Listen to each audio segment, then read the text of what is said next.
It's Nemo Nation, broadcasting from the Fastport Studios at the historic Degas House in the city of New Orleans, just blocks away from where trucking radio first began. Hey guys, good morning. Welcome to Nemo Nation, and the man who bears that name, Dave Nemo, is actually sitting across from me, and he's sitting next to phone master Andre Thibodeau. Yeah, good morning, guys. What's going on, man? What's going on? How you doing? We are doing wonderfully well. We are here in the lobby of the beautiful New Orleans Convention Center, and we are right in front of Hall J, and that's where all of the action is going to be today, that's for sure. Named after who? Who is this convention center named after? Ernest J. Morehill. By the way, and he was not known as Ernest, was he? No. What was he known as? You know his nickname? Yeah, and I can't We remember just walked what it past his name when we were making our way down here. You called it his corner.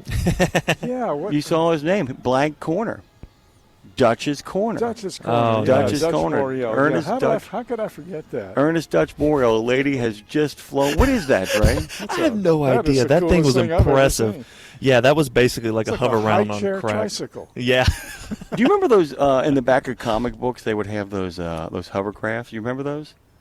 In the back of comic no, books. I predate those. No, I don't think you do. I don't think you do. Really? Do they used to have those in the back of comic books? They would have a hovercraft, and they would tell you that you could build a hovercraft with just about 6 vacuum cleaners.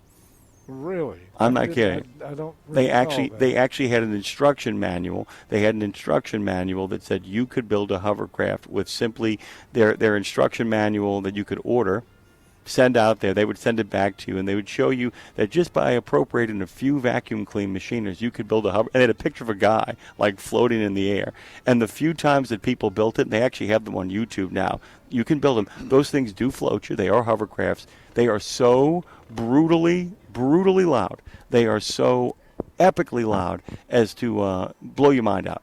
They will literally blow your mind out. It's funny you should mention hovercraft this morning. Okay. Because yesterday evening we watched Back to the Future 2. Ooh. Which, by the way, as a standalone film is awful. Yeah. As a standalone film, it's awful. As a long middle section of a genuine trilogy, it's terrific. It's almost as if that movie was just a stepping stone to the third movie. It's a bridge. Which is where they really want to be. We did a Western of the Month about the third one, which is terrific. Yeah. But the thing is, but here's the thing. It's like one of those movies where, like the Dark Knight films, they're all good by themselves. If you watch them in order, they're spectacular. And the same thing with Back to the Future. That second one is really a downer. I mean, it gets really dark, and it's only at the end that you have any sort of uplift. The end is amazing, and that moment when the Western Union telegram shows up, remember Joe Faraday shows up? Are you Marty McFly? And he gets a Western Union telegram from like 60 years earlier? 60 years, I think it's it was. 60 years earlier they get a Western Union telegram, dude. You've seen it, right? Dude, I'm not going to lie to you. I feel like Jerry Seinfeld right now. Western Union with this microphone in my hand right now. Andre actually doesn't get a chance to travel with us or do many shows with us live, and so we're teaching him how. No, what we're doing is we're spending time with him. We actually got a chance to bring him down here, and that means our good friend Madison with a T is over at the Fastport Studios at the historic Degas House producing this show. It is the greatest rapid-fire live transportation radio show in the known universe. Forget about our friends from Zebulon 5. The satellite has gone down. We're not getting any sort of broadcast from them these days. We have moved on. We have broken the bounds of the atmosphere, and we are everywhere all at once. We exist not only live from 7 to 11, Monday through Friday, but all of our content is then segmented and exists in perpetuity throughout the universe on platforms like Spotify and Pandora, and yes, even on that particular satellite radio's streaming service. All of the above. By the way, we started this new tradition. Our good friend Dean Croke is joining us. Normally, we'd hope that he would be here at the Trumbull Conference, which is where we're broadcasting from at the Ernest Morehill Convention. But how about we kind of turn it over to our good friend Dean and say good morning. How are you, Dean? What's going on, man? We can hear you. I don't think Dean can hear us. Nope. Let me text old Madison and see what I can situate here. We'll get this all kind of situated on and kind of going on here. Dave, Yes. How often have you been to this conference? The Trimble Conference? No, not the Trimble Conference, the conference center. This convention, it's so weird. You live in a town and you hardly ever go to the convention center because that's for folks from out of town. So I think we did Tech Talk with TMC here. We did that. We've done ATA here. Yes, we have. Yeah, ATA MCE, as it's called. So probably through my career, probably half a dozen times, believe it or not. Yeah. I don't disbelieve it. I have actually also walked through this convention center on many occasions. It is one of the big. Well, you'll understand why too. I've actually, used to live in the CBD, the Central Business District, and I would go to visit friends over in the Irish Channel, which is right next door. The quickest way to get any place and stay cool in the summertime is walk the distance of the convention center. Yeah. So if you walk the length of the convention center one of those 98-degree days, it's a much better way to get from there to here if you're going to be on foot. So I've been through this convention center on many occasions. I just can't say that I have been to many conventions here at this convention center. Okay. And it's always, as you know, same as you.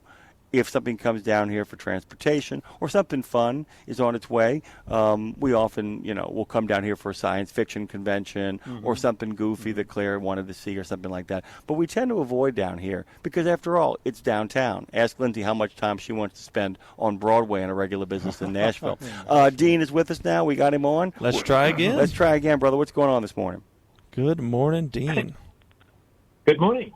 How you Good going, morning. guys? Hey, We are hanging in there, man, and I know you're on limited time here, so we don't want to put the muscle to you too much. Last time we talked about Edmund Fitzgerald. What is cooking right now with the freights and the rates in the world of Croke and that guy? Mm-hmm.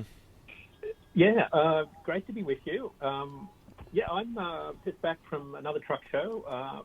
Bitterly cold weekend here in New England, last of the truck shows. Raising money for the Connecticut food pantry. So a hardy bunch we are. It was 0 degrees with the wind chill here in New England yesterday, but we had a couple hundred trucks come out and brave the weather.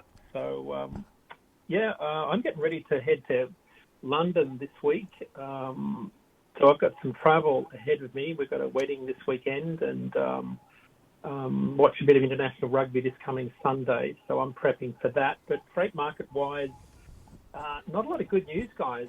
We're kind of in the doldrums here as we head into November. I'm slightly concerned about, the 2-week lead up to Thanksgiving. We're not seeing what we would normally see in the market. Rates are going south instead of heading north. The spot market is kind of one of those leading indicators for the spot market as it goes into Thanksgiving. Normally it's on the rise.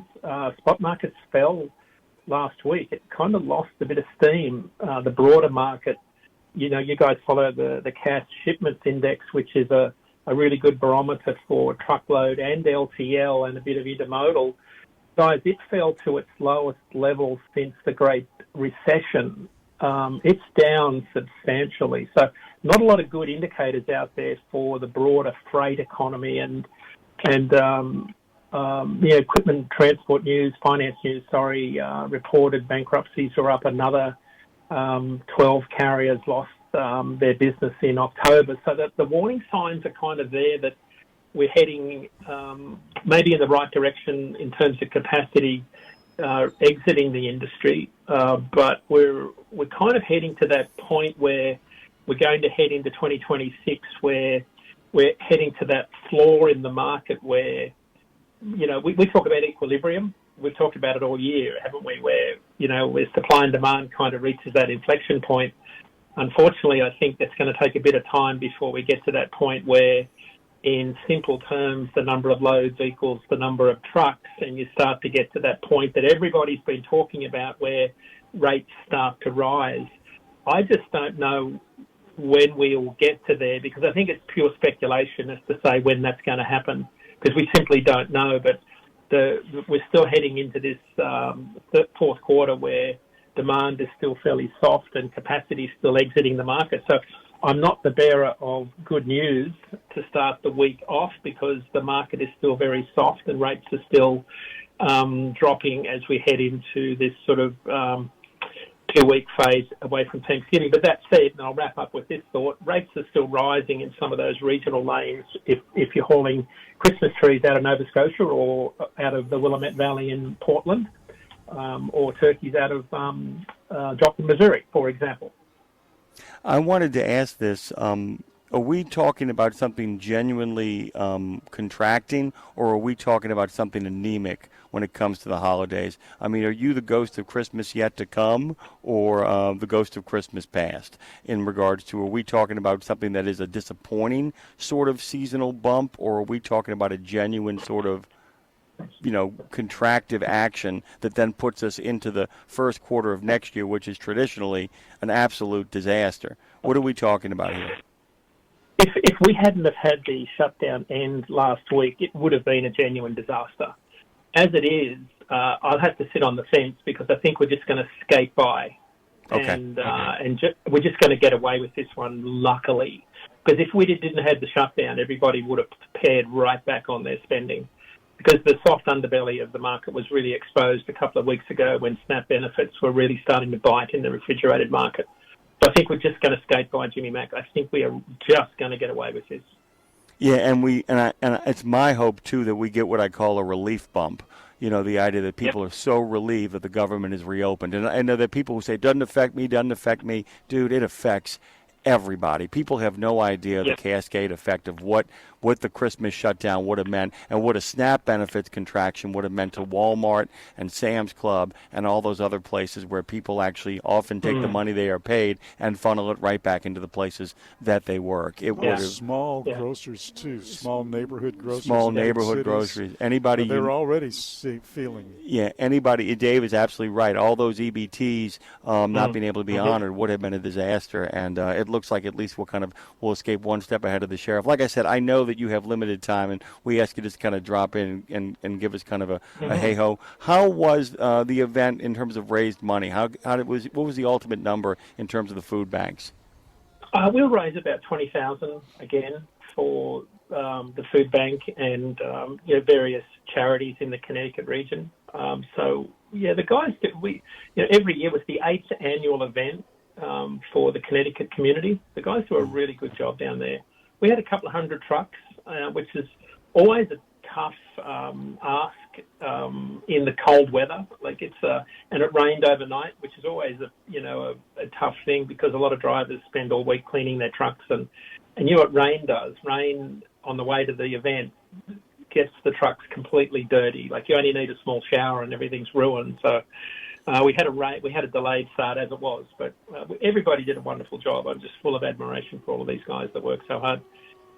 We had guys there that had quad axle RGNs wiping down every square inch of the RGN trailer, and winning awards at the end of the day, in bitterly cold weather.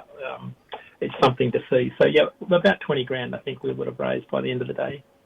It never ceases to amaze me. I know even as much as exposure as you get to all of this good work and generosity you see, it just never stops amazing me how these people, even in the worst of economic times, always manage to turn out and top themselves in regards to their efforts. I'll give you the last word on that before we got to shuffle off into our break. And we really appreciate you, dude. Thank you so much for making the time. But final word from you. What we got? Have a great week down there. I think I think a lot of truckers that are out there looking for the opportunities. There's going to be some pretty good regional opportunities for carriers out there. I think e-commerce. There's going to be a lot of busy short-haul regional lanes looking to replenish those stores for things like Allentown to Boston, Atlanta to Lakeland. Los Angeles to Phoenix, all those short-haul lanes are going to be incredibly busy in the next few weeks, so keep your eye out for some opportunities there. Dean Croke is now not only a member of the reconstituted Road Gang and the man who helped to set up the Fast Sports Studios in the city of New Orleans and the guy who appears every other week. He is now the guy who appears every Monday just to drop in and give us the hints on the freights and rates over at DAT. He's got a blog over there as well, too. And if you're not following him on social media, you're missing some of the most joyful content available. Thank you, my friend. It's good to hear your voice. All right.